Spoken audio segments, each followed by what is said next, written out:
Okay, and welcome to week 9, which surprised me uh, thoroughly. I can't believe we're reaching the end of our course shortly. I was saying to Doug, you guys are on Wednesday, you're going to start looking at the material about performance management, then material around compensation, and then the final week is unions, which I used to teach at Seneca or Sheridan College.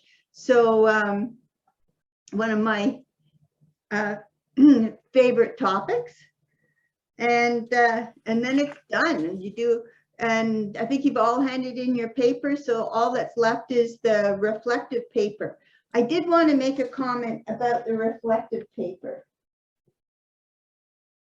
I'm just looking for the day that it's due. Is it the 28th? I actually wanted to make 2 comments. Whoops. Sorry, I'm looking at my calendar. Yeah, so the reflective paper is due on June 28th. For both assignments 1 and 2, I got a number of requests for extensions. And I just want to be real clear with everybody that there won't be extensions for the final reflective paper. So the issue, like, I've been pretty flexible on assignments 1 and 2, but with the reflective paper, I have to get it marked and get your grades in. So I'm on a timeline, so there isn't any flexibility. But it also is a reflective paper, and it's limited in terms of how long, and it's really asking you what was the most important thing that you learned in the course and why. So it doesn't require you to do a lot of research or whatever. It's more thinking, looking back at the topics and the activities that we've been involved in, and helping me to understand what you found a particularly helpful learning experience. Okay, so and the other thing I wanted to mention is because I gave extensions to a number of people for the second assignment, the one that was due last night, I will be marking them right away, but I won't be able to send them back until I've got all of the assignments in. So the cutoff date is next Sunday. So I hope once I've got them all in, the ones that I've marked, I'll release, and then I'll mark the ones that came in late. Okay, so I just wanted to set expectations, because usually I like to try and turn them around in about 3 days if possible, but it's not going to happen this time. So I thought I'd just let you know. Okay. Alrighty, so today's topic, let's share screen. There it is. My favorite topic. Why is that showing? Wait a minute, let me just close that. Okay. My personal favorite topic. I'm just going to make you guys bigger so I can see everybody. I'll figure that out later. Onboarding is not my favorite topic, but training and development. I just finished a certificate in learner experience design from OISE, which Ontario Institute of Studies in Education, and it was a fantastic program. And some of the material that I put in this course I took from that particular program, because they were really reflecting how the whole training and development field is headed to this whole idea of training in the flow of work, or just in time. So if I know I'm going to be dealing with a performance issue, but I'm not good at dealing with conflict, I can pull up some resources that are going to help me and give me sort of a framework to walk through the conversation. And I might pull it up the day before just to prep for it, or if I got really busy, maybe an hour before so that I can prepare for it, as opposed to signing up for a course that's going to take place somewhere where I need to get permission from people to go to the course and money and this and that. And then there might be a time lag between when the material I'm using in the course I'm actually going to use on my job, and then you know what happens, I forget. So some really exciting stuff happening in the whole world of training. So today we're going to work on the 2 worksheets that you had for this, and I just wanted to start off.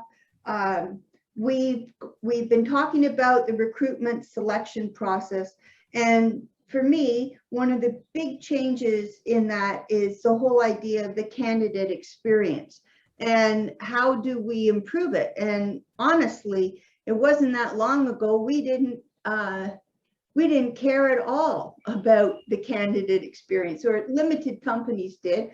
And part of the issue was that we were getting so many applications.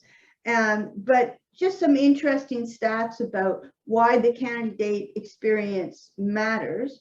And if you also take some of the stats about the likelihood that somebody might leave during their initial period of employment with a company, that's why the whole onboarding thing is becoming so important. So in the class material, I introduced this 4C model, which I thought was sort of an interesting way of thinking about how you could structure your onboarding.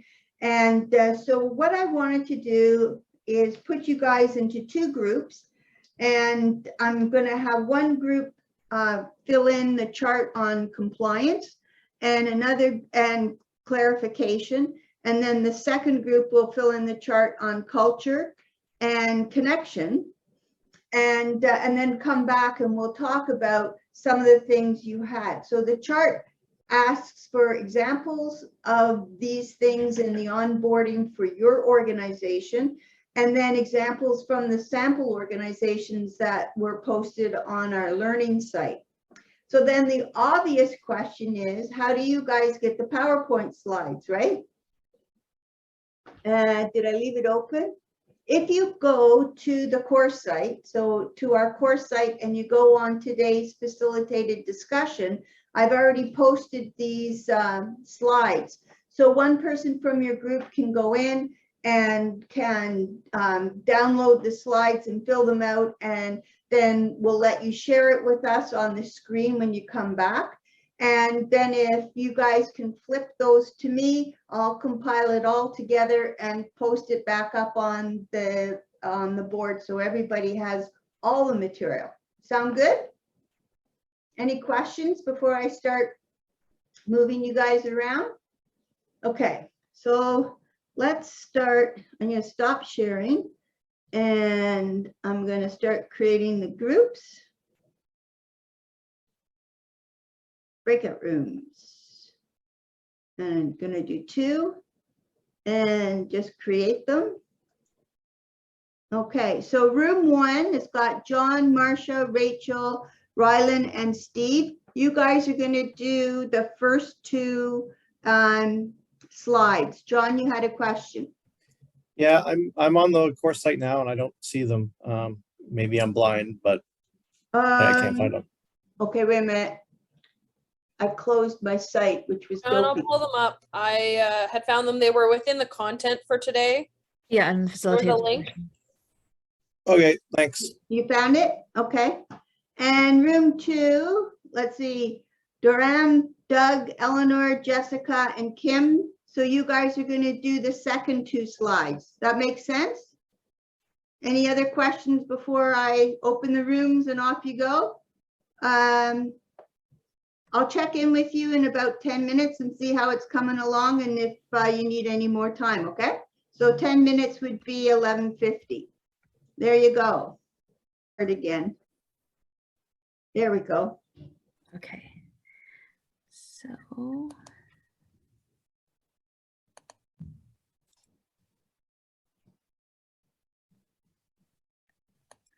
okay. Is that big enough that you can see? Yeah, well, it's pretty good. Unless you want to make it bigger. You got it at 77. Can you put it to 100? Ah, beauties. Okay. I think it should be okay. Like that.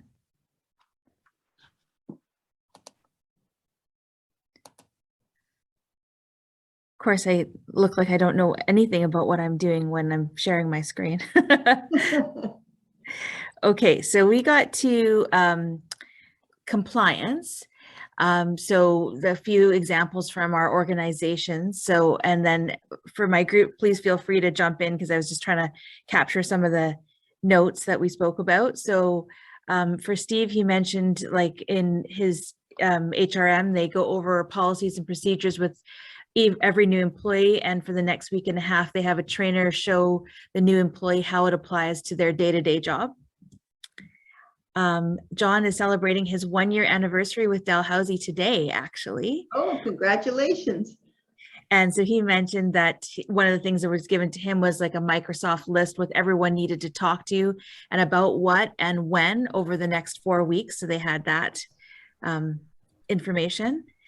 And Rachel had mentioned that for emergency health services, they have a very thorough onboarding and corporate introduction.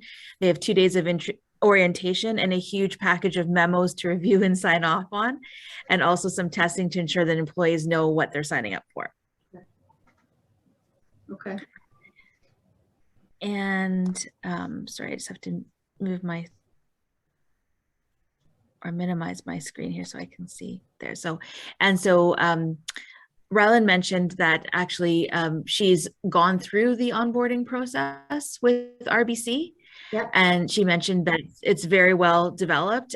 So they have like an online school that you come in for a couple, like you come in to attend for a couple of weeks. It's full time, and you work through several modules on compliance, like all of those elements. And she said it was a really well thought out training program that you self-deliver. And another great feature that they have is an internal messaging system that you can use to reach out to anyone in the organization to ask any questions. So for example, if you're looking for mortgage specialists, you can just type up mortgage specialists and a list pops up, and then you're able to ask anybody those questions. Okay. So the compliance stuff, teaching new employees the legal and policy related stuff, probably the easiest and the sort of standard for a lot of onboarding. Would that be an accurate observation? I believe so, yeah. Yeah, okay. So what was the next one? I know you guys didn't get around to it, but we can talk to it about it as a group. So the next one would be clarification. okay. So let's have a look at that. So ensuring that employees understand their new jobs and all the related expectations. So and anybody can put up their hand to answer this one. So in your experience, who normally does this?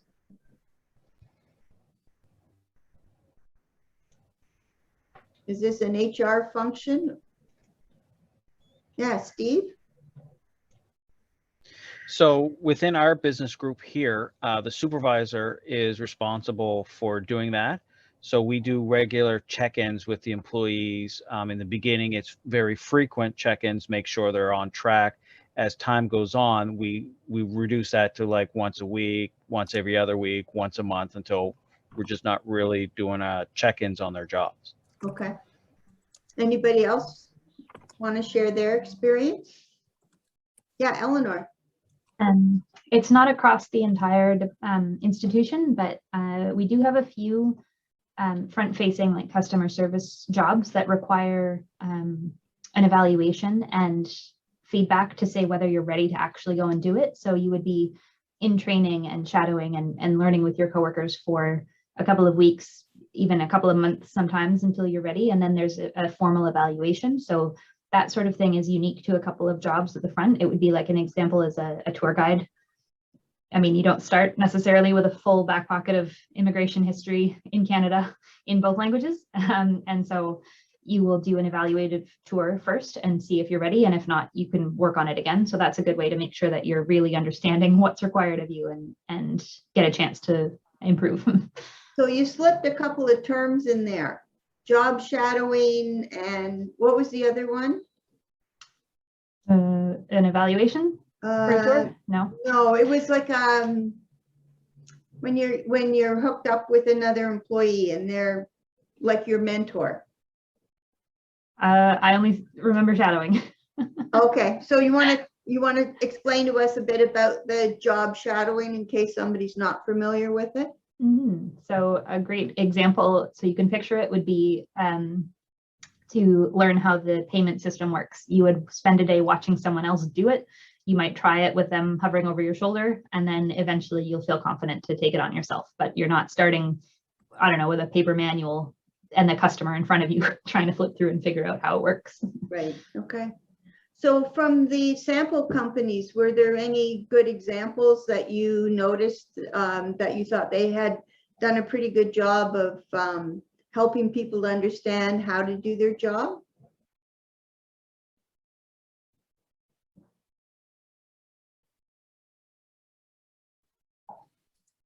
The Zappos group did connect them with a mentor. I thought that was not bad.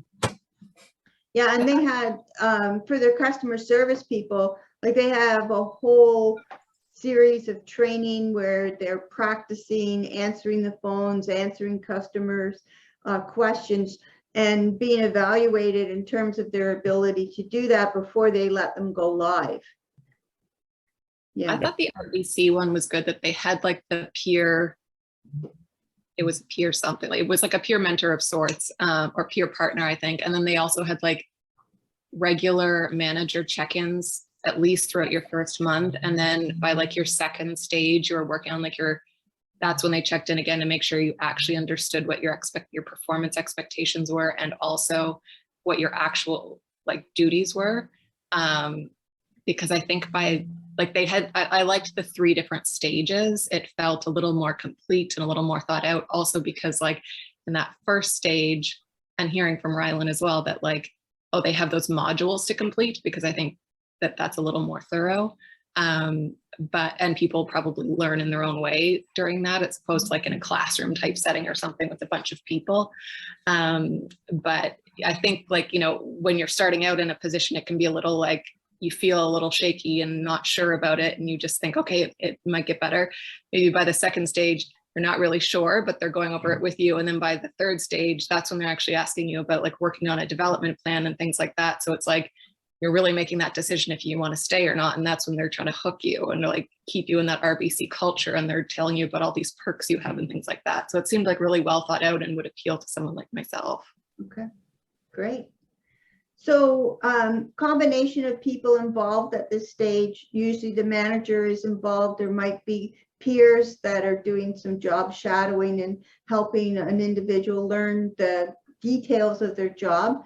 I've been reading, I've tried to find one and I couldn't find it, but I've been reading a lot of articles where they're basically saying, hey, you know what? We've discovered something fantastic. Managers have to manage their people. So they have to take time and do the one-on-one check-ins and work with new employees and all of those things in order to do something about employee engagement and satisfaction. And so we're seeing this as part of the onboarding. Okay, I'm going to pass it over to group 2. Who wants to speak for you, and how many of the slides were you managed to get to? Eleanor's taken over. Unmute myself. There we go. I at least wrote them down, but I don't have to talk. But I can talk. I'm happy to. We looked at culture and connection. So a lot of examples from our own organizations, which we can go through. We have setting expectations for both your clients and your employees. So for one example, the message is to have a clean, safe, and welcoming environment for everyone. And so that is made true for the visitors by the employees buying into the company policy right from the beginning. So they get a letter from the CEO. They have a lot of personal introductions with staff as they are beginning. And the expectations for customer service are set right at the beginning with onboarding, PowerPoint presentations, and really setting it up to make sure that everyone understands what the values of the business are. They also make sure that the management has an open door policy to say that everyone, employees or patrons alike, get that clean, safe, and welcoming environment. You can bring issues up to management as required. For an informal culture for the workplace, we have social committees, which join people together so that you know that you can get to know people and support each other, whether it's work related or not.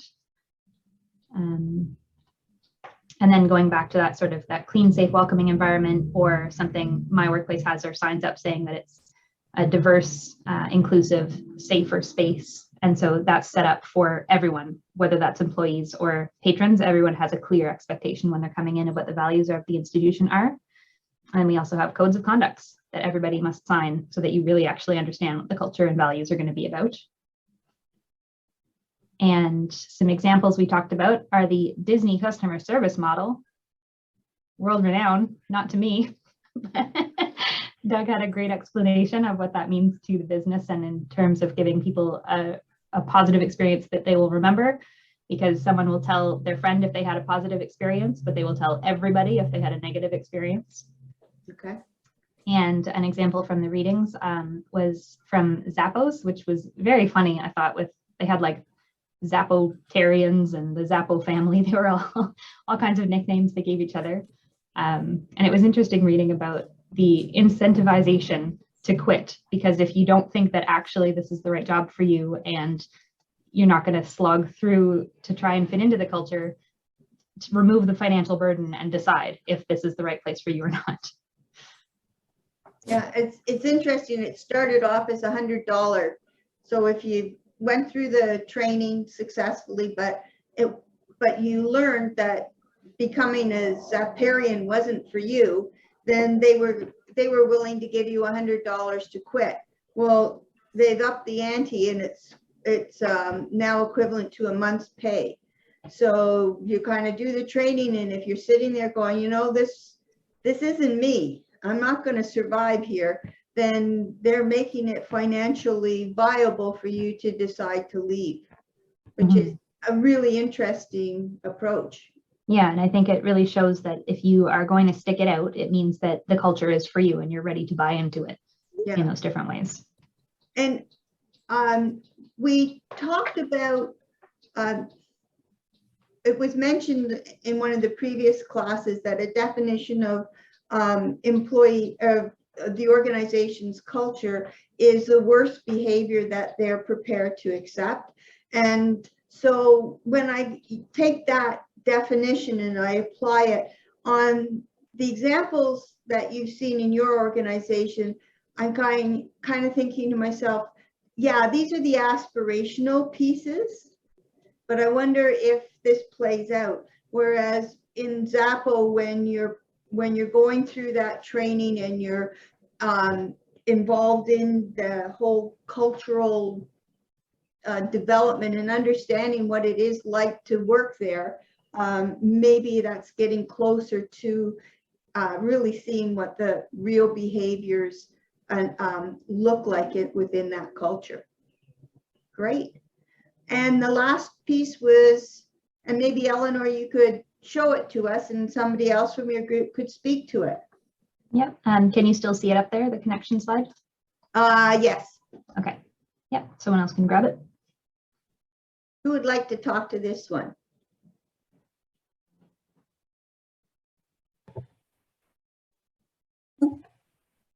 Okay, Doug, thanks. I was going to call on you. All right. So one of the things for Connection that we do is we have direct meetings or letters from management to the new employees. Again, setting the expectations right from the start and giving them an opportunity to connect with the organization. During the onboarding, all team members, we do a tour of the facility, introductions to other staff members. and or record brief message sessions from other departments. Sorry, it's a little bit small for me to read. Let me just move it over 1 second. Sorry. Oh, there we go. Thank you. It just grew. Staff members and record brief sessions from department heads so that new employees can reference a catalog of who's who. Sometimes we can do, we do four to five training shifts with senior members so they get comfortable with the systems. We, shadowing, reverse shadowing, I think was mentioned in the other ones as well. And then that's included in our training budget. So we set ourselves that money to be able to do that, to double up on shifts for a brief period of time. And again, as was mentioned in the other group, until that new employee gets more comfortable in their role and their interactions. Again, a mentor program sets up some introductions within the company as well, and the social committee, where you can build that connection with other members of the organization. And some of the things that we talked about here from the organizations, there's like the IBM mentorship program and coaching that comes with IBM, and RBC, your manager checks in on you as you learn how the workplace functions, and you build your personal development plan together with the employer. Okay. I also thought some of the testimonials from AstraZeneca were quite interesting. Somebody said, felt like I was meant to be here right now, ready to move forward together, arrange time with team members to get to know them and key people on site. And the other thing I found really interesting around their videos was that they had people, because it's a global organization, they had representatives from different countries, all experiencing slightly different workplaces, but the general culture was the same. So kind of interesting stuff. Okay, thanks everybody for sharing that. So the onboarding piece is important because it is part of moving people and keeping them. And one of the, of course, challenges that organizations are facing right now is, how do we do what we did before virtually? So I pulled up a couple of pieces around it, because on LinkedIn, I've been seeing a lot of postings where people took pictures of these welcoming packages that they got from their new employers. So I pulled a couple of those off. And then there was I put the link on the slide, and I'll on the next set of slides with your stuff, this will be all updated. They had a whole list of really interesting things that you can do for the virtual. And so I pulled off the virtual scavenger hunt. So it had questions about the company, about customers, and also about peers that were going through the process. So I thought it was kind of cool how they approached it. Anybody have anything they want to say about onboarding or ask about onboarding before we move on to training? Nope. Okay, well, let's move on then. Training and development has really changed. And there's huge forces out there that are going to see it really changing in the future as well. That with this labor shortage that we've been talking about, and the rapidly changing requirements of jobs, organizations are understanding that learning new skills and unlearning old skills is going to be critical for successful employees. And so they're taking more of a just-in-time approach to training and getting away from some of the traditional training, because there's all kinds of research that clearly demonstrates that you only remember a very small portion of what you're learning in these courses that you're being sent off to, or conferences that you're being sent off to. And so if we're talking about skill acquisition as being a goal, then a just-in-time approach would be much more effective way of learning and practicing and getting feedback on this skill development. And so there's all kinds of different techniques. One of the courses that I took was all about these learning campaigns. And so instead of taking people to courses, we create real live activities that you're doing on a daily basis for a very short period of time that are all related to development of the skill. And when I was taking the course, I did this lifesaver. One of the examples was the lifesaver. And personally, I was totally blown away. So I thought I'm going to share it with you guys and find out about your experience. So I'm just going to open it up for discussion about the experience. And you might want to reference your, I'm just opening up my worksheet. So the questions I was asking was, which ones did you watch?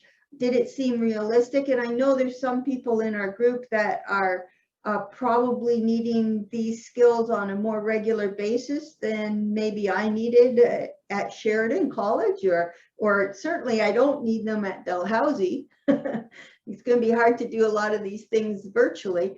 But just wanted to open it up for discussion. How did you find that as a learning tool? What was your experience as a learner? And do you think you actually had an improved ability to respond?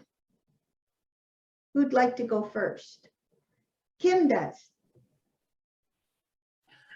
I loved this. I thought it was fantastic. To actually have you doing the CPR and them talking you through it was fantastic. And if you had more training modules in which you could do that type of a learning process, I think you would see more enthusiasm, not only for the training modules, but you probably see a higher level of success as well. Yeah. Did you, like, if there had been a heart monitor attached to you? Oh my Lord, I'm sure mine was just pumping because I felt like I was actually doing it. I know, It was neat. It was really neat. Sweating. I was too. I felt like I was actually helping.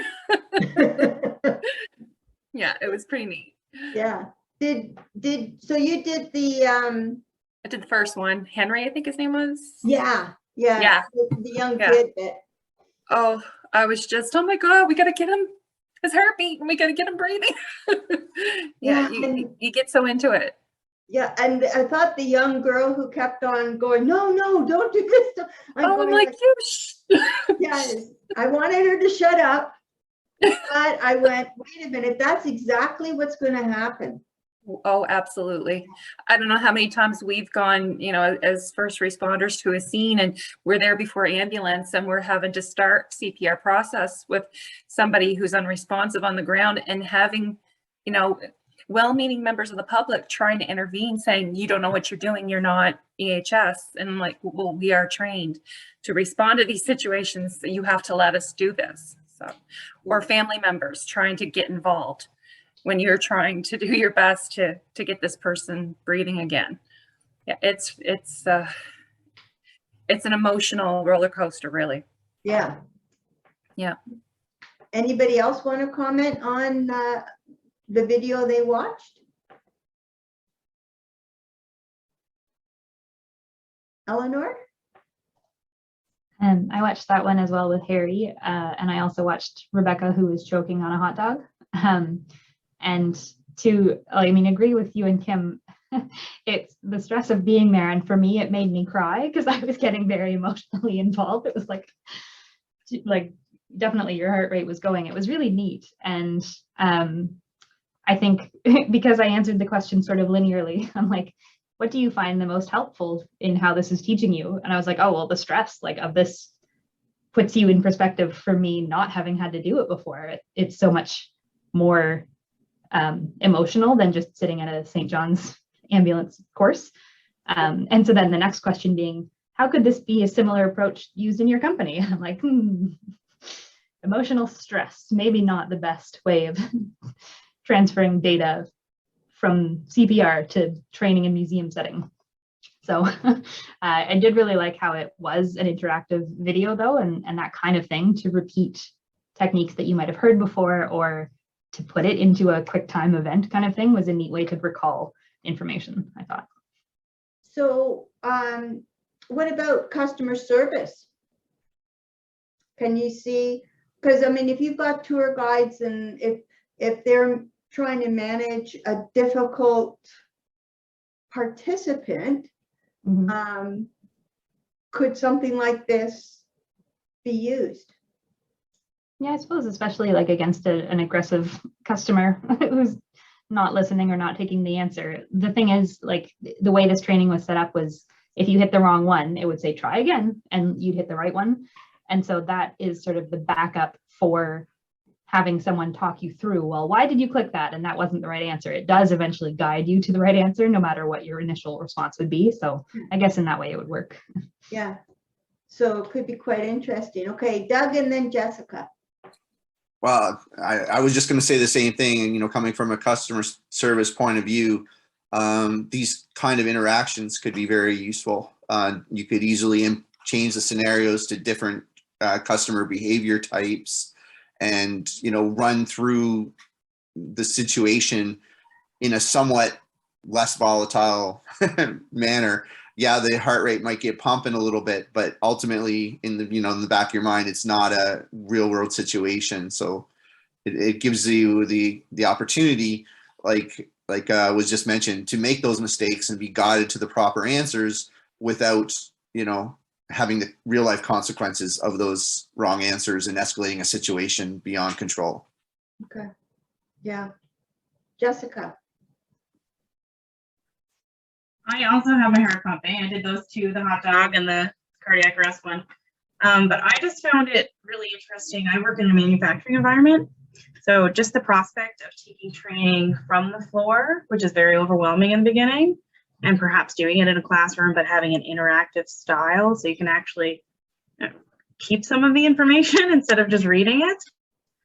It's a really nice idea. I like it.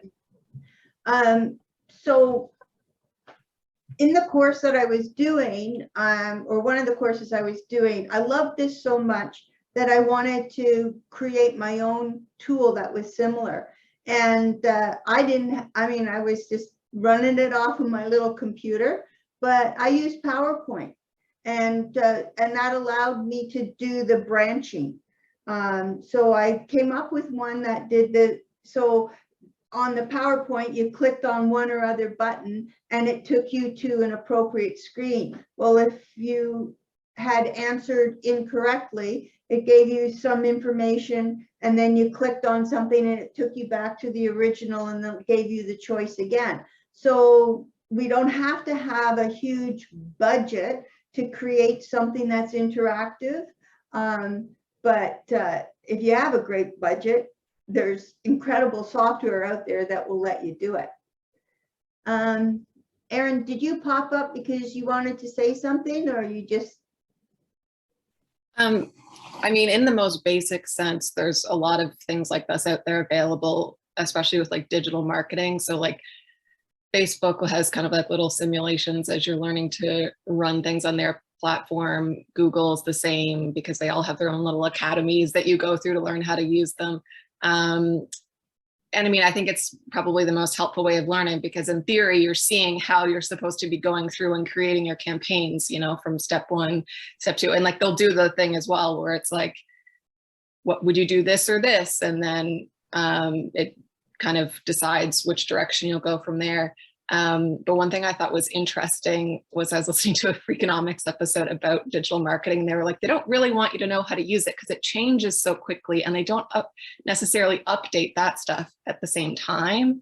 So just kind of, I guess you'd have to be really conscious of what your content is and how often something like that would have to be updated. So like if it was something that like doesn't really change, it might be easier. But like with technology, it might be a little tougher. Yeah, so managing conflict, doing CPR, it's a skill, and it's pretty consistent through time. but probably I remembered a lot more from this experience than I did from the day I spent at St. John's wrestling with that silly dummy. And I came out of, and the other thing was I came out of that day of first aid training saying I didn't want to do it. You know, don't start dying in front of me because you're not getting any help from me. But from this, I felt a lot more confident. So yeah, I agree that you've got to be careful about the longevity of the material and the content, but that's also why we don't necessarily create, but we curate. And so for this course, most of the learning materials have been curated. I haven't created the articles, I haven't created the videos and all the rest of them, but I've gone out and I've found what I believe to be some of the best examples that I could find to show you what it might look like. And I've invited you guys to curate and bring in. And so that piece around how we really change how we look at training and development. It's not about creating a course. It's about creating learning opportunities that are just in time. It isn't about creating new material. It's about curating stuff. So it's really changing a lot. And it's about using technology to support. But that's always the interesting thing, right? People, when you're designing training, often people put the technology first and then the learning second. And what we really want to do is put our learners first, look at our content and figure out what's the best learning experience we can create. And so there might be some reading, there might be some activities, the projects that you're asked to do, reflective activities. It's really changed a lot from probably what a lot of you experienced if you went to university or college where somebody stood there and lectured.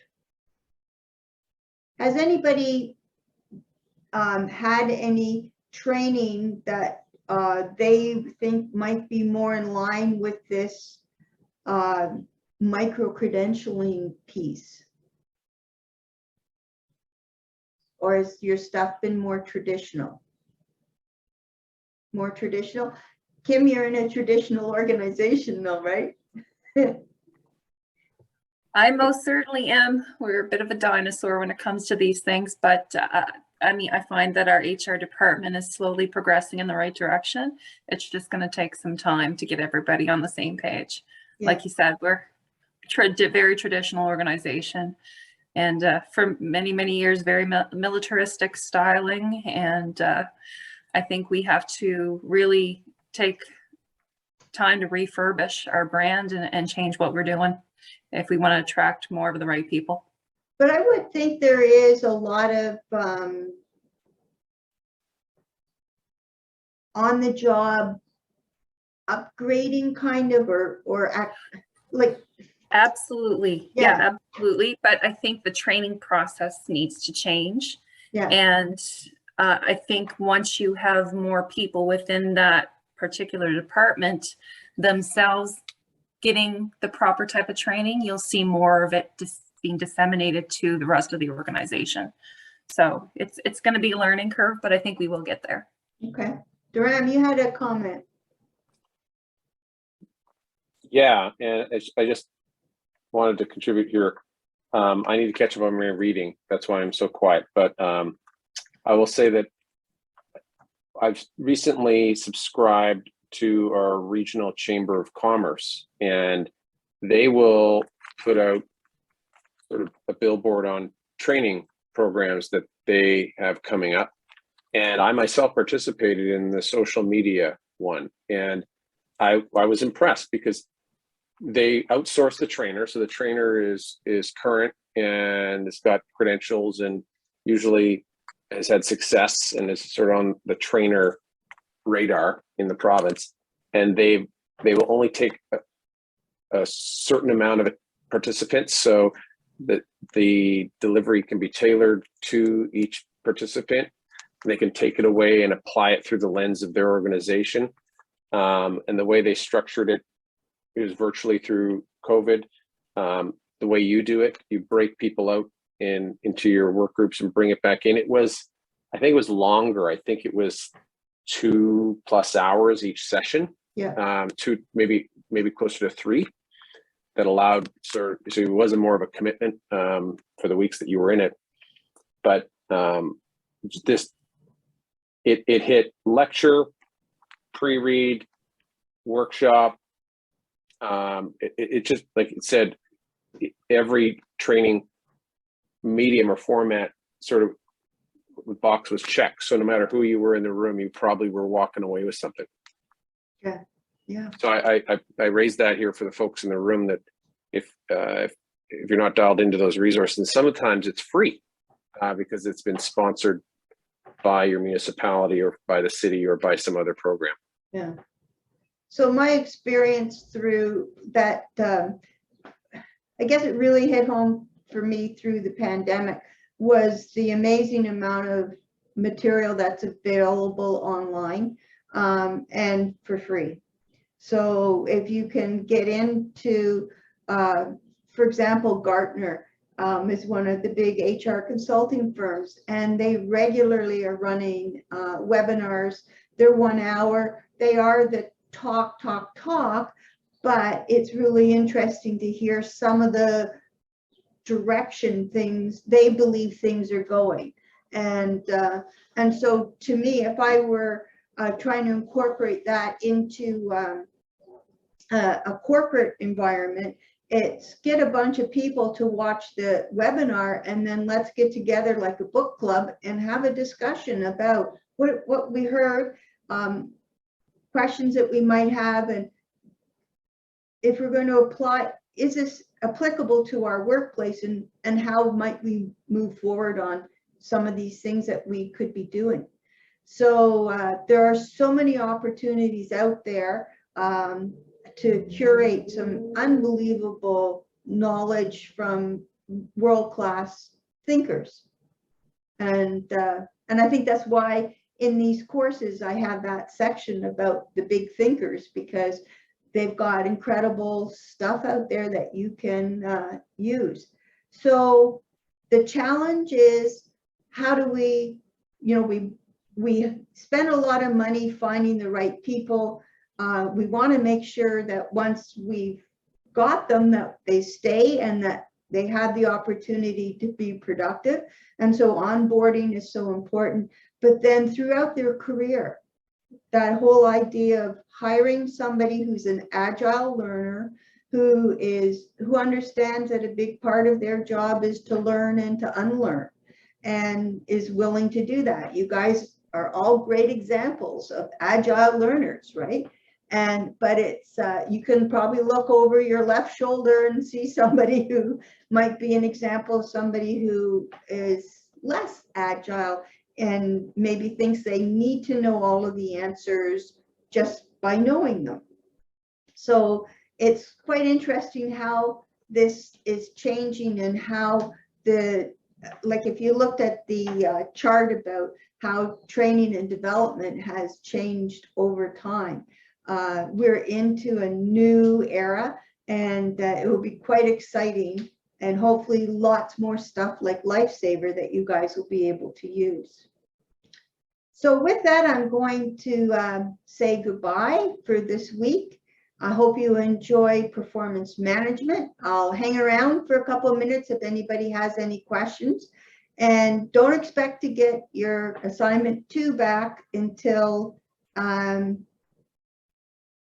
think Sunday is the earliest, because I think that's the latest that somebody was handing theirs in. Okay, so I'll hang around if anybody has any questions. Otherwise, have a great week. See you later.